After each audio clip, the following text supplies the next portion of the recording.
hermanos de la Guardia Nacional Cristera, nuevamente aquí estamos para compartir un nuevo tema. Hoy quiero tratar el tema de la Biblia y la tradición. Todos tenemos o hemos tenido diálogos con nuestros hermanos separados, y entre tantos dimes y diretes, entre tantas discusiones acerca de la fe de ellos y nuestra fe católica, pues existe siempre una muy específica, que es hablar sobre lo que es la Biblia y lo que es la tradición, que para ellos no cuenta, puesto que para ellos todo lo que tiene que ver con tradición es única y específicamente referirse a la tradición de los hombres. Pues bien, para los protestantes, revelación y Biblia coinciden perfectamente, puesto que en la Biblia se encuentra toda la revelación. Hay una gran diferencia, puesto que para nosotros los católicos la revelación es más amplia y abarca la Biblia, pero también la tradición. Empecemos por ver qué es una revelación. La revelación es la manifestación de Dios y de su voluntad acerca de nuestra salvación. Esta contiene dos elementos, dos verdades que hay que creer y mandamientos que hay que observar. Además, se realiza mediante hechos y palabras íntimamente ligados entre sí. Hechos y palabras, no nada más palabras, sino hechos también. Veamos dentro de la revelación cómo se divide en dos partes. Primeramente, la revelación natural. Dios empezó a revelarse, a manifestarse mediante la creación. Todo lo que nos rodea nos habla de la existencia, del poder y del amor de Dios. Todo lo que vemos representa una huella de su presencia, como nos lo hace ver San Pablo en su carta a los Romanos. En realidad, lo que se puede conocer de Dios no es un secreto para ellos, pues Dios mismo se los dio a conocer. Pues si bien no se puede ver a Dios, podemos, sin embargo, desde que Él hizo el mundo, contemplarlo a través de sus obras y entender por ellas que Él es eterno, poderoso y que es Dios. Esto es en Romanos 1, del 19 al 20. Por revelación sobrenatural o divina, tratándose de un conocimiento algo difícil, desde la antigüedad, Dios mediante los profetas empezó a revelarse, realizando un contacto más directo con los hombres. Cristo, con su presencia y manifestación, con sus palabras y obras, signos y milagros, y sobre todo, con su muerte gloriosa y su resurrección, con el envío del Espíritu de verdad, lleva a plenitud toda la revelación, sobre todo con el hecho de su muerte y de su resurrección, con lo que logra para nosotros el beneficio de la redención, que es lo que justamente estamos celebrando en estos días, mis hermanos. Hoy, sábado santo, sábado de gloria, en que Jesús duerme esperando su resurrección para acabar con el pecado y darnos la vida y la oportunidad de la vida eterna. Dios habló, como dice San Pablo, Dios habló a nuestros padres en distintas ocasiones y de muchas maneras por los profetas. Ahora, en esta etapa final, nos ha hablado por medio de su Hijo. Hebreos 1, del 1 al 2. Cristo es la máxima revelación de Dios. El que me ha visto a mí, ha visto al Padre, nos dice el Señor en Juan 14, 9. Al mismo tiempo, es el Evangelio de Dios. Es decir, es la buena noticia que Dios da a la humanidad. Arrepiéntanse y crean en el Evangelio, nos vuelve a recordar el Señor, Marcos 1:15. Es decir, dejen su manera de pensar y de actuar y crean en mí, que soy el Evangelio de Dios. En realidad el Evangelio no es un mensaje nada más. Antes que nada es una persona, es Cristo mismo. Por lo tanto, todo lo que Cristo hizo y enseñó es Evangelio. Es decir, es buena noticia en cuanto manifiesta el poder y el amor de Dios hacia nosotros, en nuestro favor. Dice San Pablo, yo escribí en mi primer libro todo lo que Jesús hizo y enseñó. Perdón, no es San Pablo, es San Lucas, en Hechos 1:1. Es decir, todo lo que Cristo hizo y enseñó, Lucas en su Evangelio lo escribe.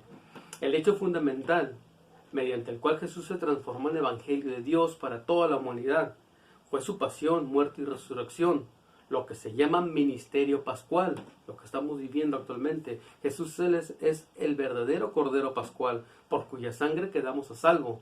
Mediante Jesús, el nuevo pueblo de Dios pasa de la muerte a la vida, de la esclavitud a la libertad de ser hijos de Dios.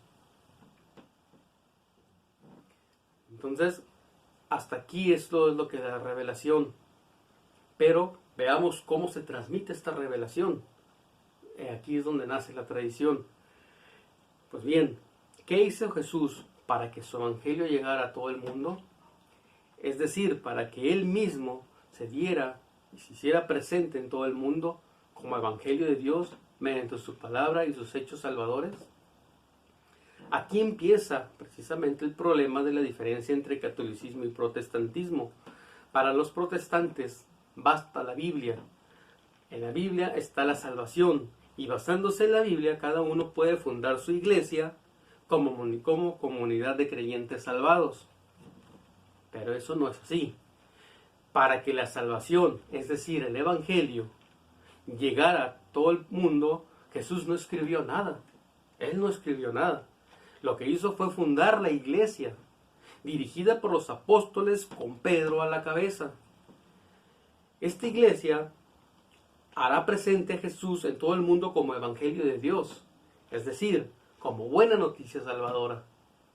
Dios quiso que todo lo que había sido revelado para la salvación de los pueblos se conservara por siempre íntegro y fuera transmitido a todas partes, a todas las edades, a todos los tiempos, a todos los confines del mundo. Por eso Cristo nuestro Señor, plenitud de la revelación, mandó a los apóstoles a predicar por todo el mundo el Evangelio como fuente de toda verdad salvadora y de toda norma de conducta. Aquí es donde empieza a encajar cuando hablamos de lo que es el reinado social de Jesucristo, que no es otra cosa que vivir en plenitud la civilización cristiana. Cristo, Evangelio en plenitud. Nos dice Pablo, pues todas las promesas hechas por Dios han tenido su sí en Él, en Cristo. Por eso decimos por Él, amén, a la gloria de Dios. Esto es en 2 Corintios 1:20. Esta es la confianza que tenemos delante de Dios por Cristo, nos recuerda San Pablo nuevamente. No que por nosotros mismos seamos capaces de atribuirnos cosa alguna como propia nuestra, sino que nuestra capacidad viene de Dios, el cual nos capacitó para ser ministros de una nueva alianza, no de la letra, sino del Espíritu, pues la letra mata, mas el Espíritu da la vida. 2 Corintios 3, del 4 al 6. Y cuando se convierte al Señor, se arranca el velo.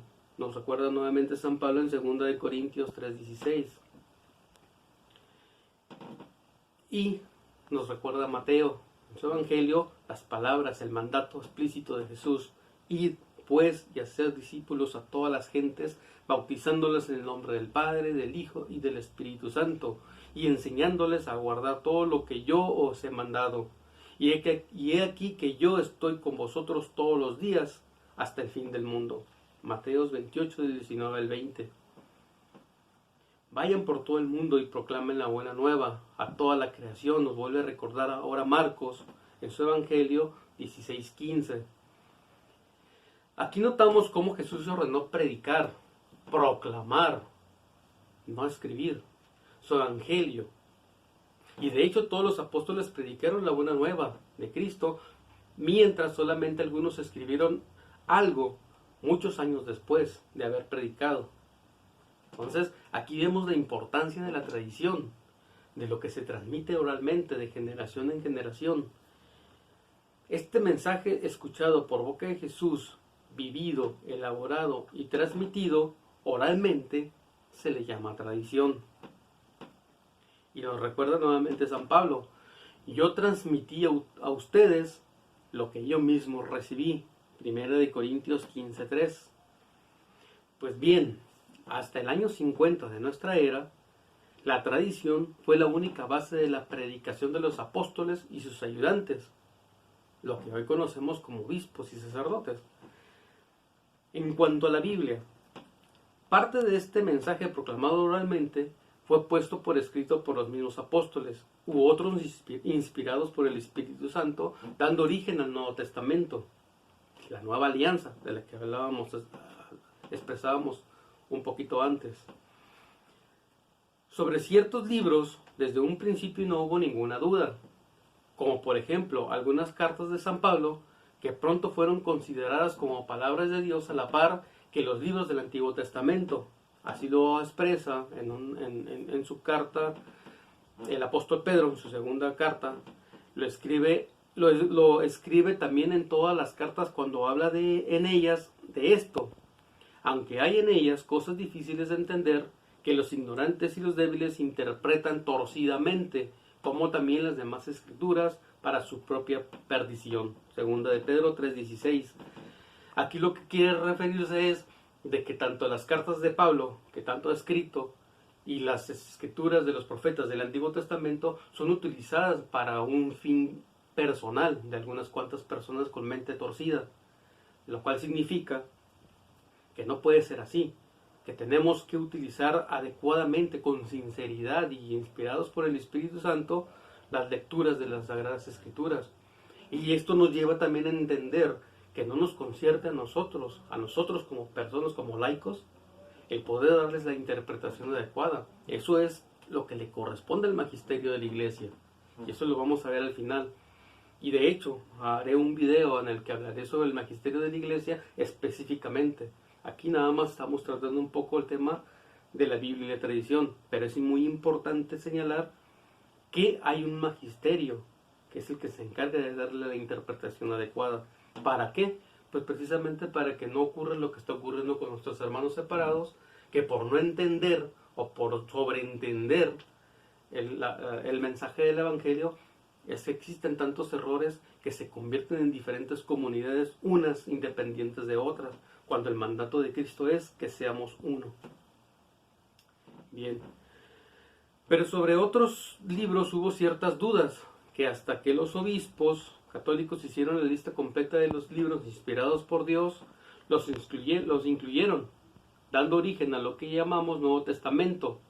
Y esto sucedió en el Sínodo Romano en el año 382, el Concilio de Hipona en el año 393 y el Concilio de Cartago en el año 397. Estamos hablando a finales del siglo IV, apenas a finales del siglo IV, cuando toda la vorágine de iglesias protestantes empieza con las reformas de Lutero en el año 1500.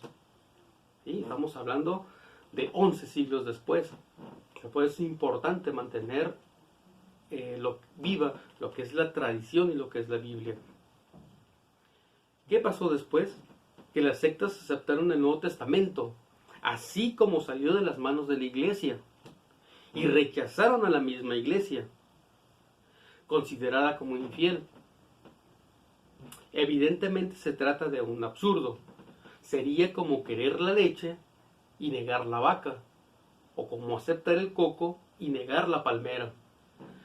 Además, si de veras la Iglesia que fundó Cristo se hubiera vuelto infiel, ¿qué garantía tendríamos para afirmar que el Nuevo Testamento es palabra de Dios? Absolutamente ninguna. En efecto, la única garantía que tenemos es el hecho de que el Nuevo Testamento es palabra de Dios y que salió de aquella única Iglesia que fundó Cristo, que es la Iglesia Católica. Iglesia que es columna y apoyo de la verdad.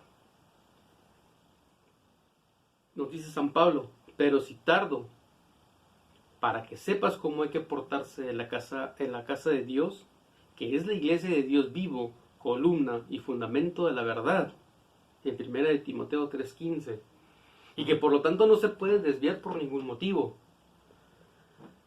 Aquí es importante esta lectura que les voy a hacer del libro Diálogo con los Protestantes, del padre Flaviano Maturi, que en paz descanse. Dice: ¿basta la Biblia para salvarse? Es otra trampa. Según estas personas, en la Biblia uno se encuentra todo lo necesario para salvarse. Teniendo la Biblia, uno lo tiene todo. Por lo tanto, el problema de la verdadera iglesia sale sobrando. Con este fin tratan de negar el tema de la verdadera iglesia. Los que piensan así, dice el Padre, los que piensan así están convencidos de que en la Biblia está el origen de todo y que todas las iglesias salieron de la Biblia. Evidentemente, están equivocados. Para poder entender este problema, he aquí unos puntos básicos. Número 1. Cristo fundó una sola iglesia, asegurándole que permanecería hasta el fin del mundo. Esta iglesia históricamente se demuestra ser la Iglesia Católica. Número 2. Cristo mandó predicar, no escribir su mensaje.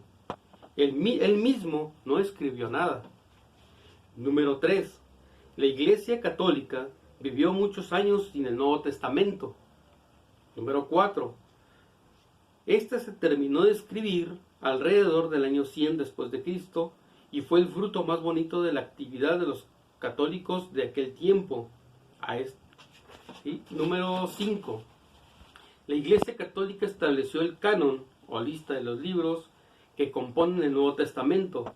Entre todos los libros que se escribieron en aquel tiempo, la Iglesia Católica declaró cuáles eran inspirados y cuáles no. Vuelvo a repetir, fue en el año 382, durante el Sínodo Romano, en el año 393, en el Concilio de Hipona, y en el año 397, en el Concilio de Cartago. Número 6. Si se perdiera la Biblia, la Iglesia Católica seguiría poseyendo toda la verdad enseñada por Cristo, y que hasta la fecha ha transmitido fielmente como hizo antes de que se escribiera el Nuevo Testamento. Número 7. Por lo tanto, la Iglesia Católica es la madre de la Biblia y solo ella tiene la capacidad para interpretarla correctamente. Esto es mediante el magisterio de la Iglesia. Por todo esto, es un error aceptar la Biblia y rechazar o menospreciar a la Iglesia Católica, que le dio la vida. Si se acepta la Biblia, tanto más se tiene que aceptar la autoridad de la Iglesia Católica, que formó y reconoció el Nuevo Testamento como palabra de Dios. Es un absurdo querer poner la Biblia como autoridad suprema en el campo de la fe. Hay que reconocer primero que está Cristo, después la Iglesia y después la Biblia, y no al revés. No haber entendido esto ha causado muchas desviaciones, favoreciendo el indiferentismo religioso y a su vez el proselitismo de sectas. Entonces es muy importante que atendamos a esta parte, a esta parte de la tradición, que por la tradición es que tenemos la Biblia en nuestras manos. Así es como ha llegado a nosotros por tradición de generación en generación. Ahora, siguiendo con el tema de la Biblia y la tradición, así que la Biblia, como vemos, no contiene toda la tradición. Esta es más amplia. Lo afirma el mismo evangelista San Juan. Hay además otras muchas cosas que hizo Jesús. Si se escribiera una por una, pienso que ni todo el mundo bastaría para contener los libros que se escribieran. Esto es en Juan 21:25. Ni todo lo que se escribió se ha conservado. Por ejemplo, una carta de San Pablo anterior a la primera carta de los Corintios. Nos dice Pablo: al escribiros en mi carta, refiriéndose a la carta anterior, que no os relacionaríais con los impuros. Primera de Corintios 5:9. Además, la misma Biblia hace referencia a la tradición oral como base de la fe de los creyentes. En ninguna parte de las Escrituras se dice que la Biblia contiene toda la revelación o que es suficiente para salvarse. Eso no lo dice la Biblia. San Pablo, para confirmar la fe de los cristianos, no usa solamente la palabra de Dios escrita, sino recuerda de una manera especial la tradición o predicación oral, cuyo contenido viene desde un principio y es el Evangelio de Dios. Todo cuanto habéis aprendido y recibido y oído y visto de mí, ponedlo por obra, y el Dios de la paz estará con vosotros. Eso nos lo dice en Filipenses 4:9. Fíjense bien, no dice San Pablo, hagan solamente lo que les escribí. San Pablo habla en un sentido más amplio, refiriéndose a todo lo transmitido.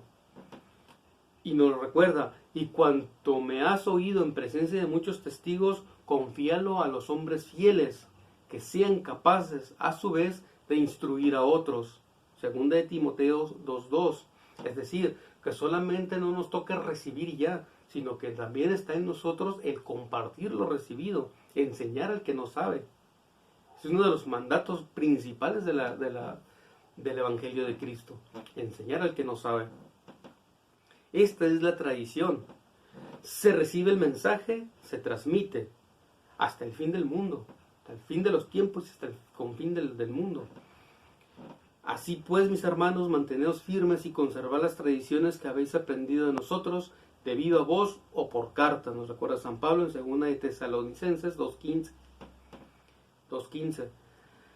Aquí vemos cómo la tradición oral primitiva sigue transmitiéndose de viva voz o por escrito, teniendo la misma importancia las dos formas de transmisión. En realidad, una vez que se escribió el Nuevo Testamento, no se consideró acabada la tradición, como si estuviera contenida completamente en la Escritura. Esta es una idea que surgió entre los protestantes 1500 años después. La Biblia no dice esto. Si los protestantes aman la Biblia, ¿por qué no reconocen en ella enseñanza tan clara acerca del valor de la tradición? Se las dejo para su criterio. Tenemos que entender que ellos asumen, hablando de tradición, específicamente las tradiciones humanas.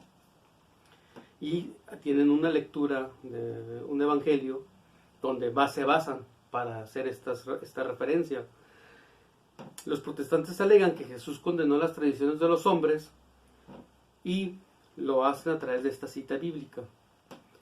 Dice, se reúnen junto a él los fariseos, así como algunos escribas venidos de Jerusalén.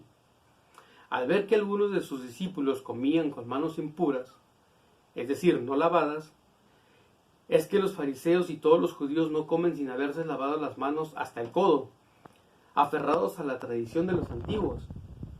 Y al volver de la plaza, si no se bañan, no comen. Y hay otras muchas cosas que observan por tradición, como la purificación de copas, jarros y bandejas.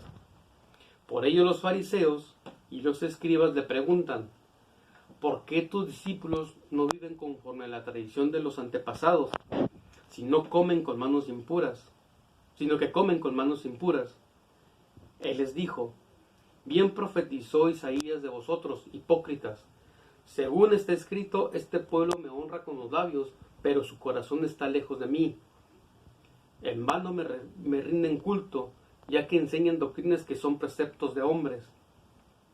Les decía también, qué bien violáis el mandamiento de Dios para conservar vuestra tradición, porque Moisés dijo, honra a tu padre y a tu madre, y el que maldiga a su padre o a su madre sea castigado con la muerte. Pero vosotros decís, si uno dice a su padre o a su madre, lo que de mí podrías recibir como ayuda lo declaro corban, es decir, ofrenda, ya no le dejáis hacer nada por su padre o por su madre, anulando así la palabra de Dios por vuestra tradición que os habéis transmitido, y hacéis muchas cosas semejantes a estas. Llamó otra vez a la gente y les dijo, oídme todos y entended. Esto es en Marcos 7, del 1 al 14. Claro que por aquí nosotros estamos hablando de tradiciones de los hombres, de tradiciones meramente humanas. Y lo que tratamos en este tema no es otra cosa que la tradición divino-apostólica. Son dos cosas muy distintas. Es decir, al mismo evangelio que los apóstoles recibieron de Jesús, vivieron y transmitieron. Evangelio que será predicado por la iglesia que fundó Cristo hasta el fin del mundo. Lo que Jesús rechazó fue la actitud de los judíos que en nombre de sus tradiciones humanas invalidaban la ley de Dios. ¿Qué dice el mandamiento de Dios? Honrarás a tu padre y a tu madre. Y esto lo vemos también en Lucas 18:20. Y ellos inventaron una norma que se hizo tradición. Si tú consagras al templo tus bienes, que es el Corban lo que lo menciona, si tú consagras al templo tus bienes, lo puedes disfrutar tranquilamente mientras vivas, y a tu muerte pasan a ser propiedad del templo, o de la sinagoga, o de los sacerdotes. Por lo pronto, no estás obligado a socorrer a tus papás si se encuentran en una necesidad. O sea, no estás obligado a honrar a tus padres y a tu padre y a tu madre. ¿Por qué? Porque lo que tú tienes para honrarlos ya se lo has dado como corban a la sinagoga. Así que mediante una tradición humana, los judíos hacían inválido un mandamiento divino. Esto es lo que condena a Jesús y nada más. No hay que confundir, nuevamente les digo, no hay que confundir entre tradiciones humanas y la tradición que viene de Cristo y los apóstoles. Y lo citamos nuevamente a San Pablo. Así pues, hermanos, manteneos firmes y conservar las tradiciones que habéis aprendido de nosotros, de viva voz o por carta. Segunda de Tesalonicenses 2:15. Continuamos. Aquí tenemos un testimonio de San Irineo. Él vivió en el año 140 al 205 después de Cristo. Y él nos dice: en la Iglesia Católica, al contrario, hubo siempre una conciencia clara sobre la importancia de la tradición, sin quitar a la Biblia el valor que tiene. En todas las iglesias del mundo se conserva viva la tradición de los apóstoles, pues podemos contar a todos y cada uno de sus sucesores hasta nosotros, dice San Irineo. Como sería largo enumerar aquí una lista de los obispos que sucesivamente ocuparon las sillas de los primeros obispos que nombraron los mismos apóstoles, basta citar la silla de Roma, la mayor y la más antigua de las iglesias conocidas en todas partes y fundada por San Pedro y San Pablo. La tradición de esta sede basta para confundir la soberbia de aquellos que por su malicia se han apartado de la verdad. Pues ciertamente la preeminencia de esta iglesia de Roma es tal que todas las iglesias que aún conservan la tradición apostólica están en todo de acuerdo con sus enseñanzas. Y aquí lo dice bien claro, y estamos hablando del siglo II y III, como San Irineo expresa ya el odio que existe contra la silla de Roma. Y actualmente escuchamos hablar a nuestros protestantes que se refieren a Roma de una forma de denostación, ¿no? Tratándola de atacar, se refieren, por decir la Iglesia Católica, siempre se refieren a Roma. Y hablábamos también de lo que es el magisterio. La tradición y la escritura constituyen un solo depósito sagrado de la palabra de Dios, confiado a la Iglesia. El oficio de interpretar auténticamente la palabra de Dios, oral o escrita, ha sido encomendado únicamente al magisterio de la Iglesia, el cual lo ejercita en nombre de Jesucristo. Los sucesores de los apóstoles son los encargados de entender sin errores el mensaje recibido y transmitido fielmente por mandato divino y con asistencia del Espíritu Santo.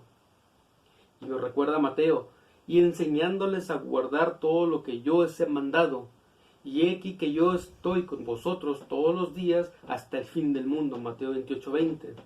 Y volvemos a citar a San Pablo: así pues, hermanos, manteneos firmes y conservad las tradiciones que habéis aprendido de nosotros, de viva voz o por carta. Segunda de Tesalonicenses 2:15. El haber descuidado los protestantes un aspecto tan importante, dando origen a tantos errores y un sinfín de sectas, cumpliendo fielmente con su tarea de vivir y meditar y transmitir el depósito revelado, la Iglesia va aclarando la palabra de Dios, haciendo explícito lo que estaba implícito en ella.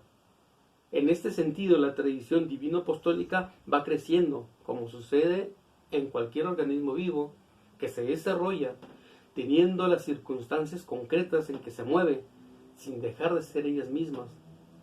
Es preciso esto, el sentido de las definiciones dogmáticas, los dogmas, hechas por el magisterio de la Iglesia, como por ejemplo la infabilidad del Papa, la Inmaculada Concepción de la Virgen o la Asunción en cuerpo y alma al cielo de la Santísima Virgen. Tales enseñanzas son las que mantienen a la Iglesia como una, santa, católica, es decir, universal y apostólica, tal como lo manifestamos en el credo durante la celebración de la Santa Misa y como nos identifica como miembros de una única Iglesia, la Santa Iglesia Católica. Espero que esto les aclare muchas dudas. Igual en sus comentarios lo pueden hacer sus preguntas y en videos posteriores las iremos aclarando. Pero sí es muy importante que escuchen el mensaje y saquen esas dudas que ustedes tengan. Y pues nuevamente por su atención, muchas gracias. Los vuelve a saludar su hermano en Cristo, René García. Y saludos y bendiciones para todos. Muchas gracias.